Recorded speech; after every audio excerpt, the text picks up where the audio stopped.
I had met a student that I kept in connection with. She was going through a couple court dates and stuff. She would come to school and talk to me about how they went. She's in the process of figuring out like getting adopted. And then today, I'm walking down the hallway and all I hear is, Sophia! And I turn around, it's her. And I'm like, hi, she gives me a big hug. She goes, guess what? And I was like, what?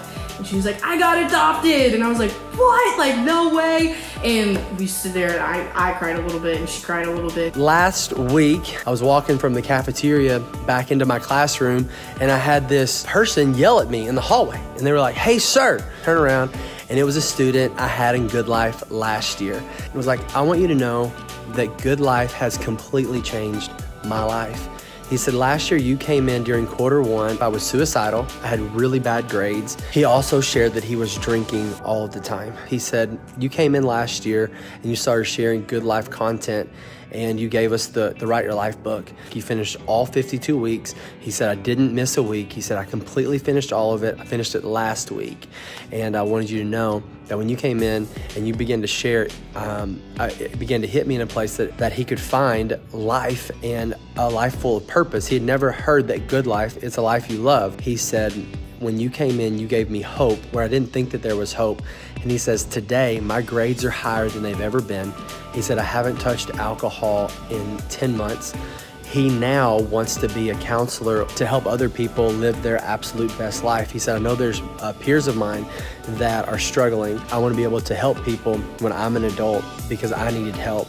We get to come in and provide hope and prevention for students. In this town, they've experienced a loss of a student who's a 6th grader in the school who passed away tragically. And the first day that I was at Warner, one of the girls sat front row. She was actually his older sister. She asked me if I had like a red and black bracelet because I give out bracelets sometimes if I have some extra in my bag. And I was like, yeah. And so I found one and I gave it to her because she goes, thanks. I'm gonna give it to my brother at his funeral. So I went ahead and I dug through my pile and I found these two, like literally by chance, like 2 red and yellow matching bracelets. As she was walking out, I gave them to her and I said, you can keep that one that you have, but here's one for you and your brother. And she was like, this means so much, like, thank you.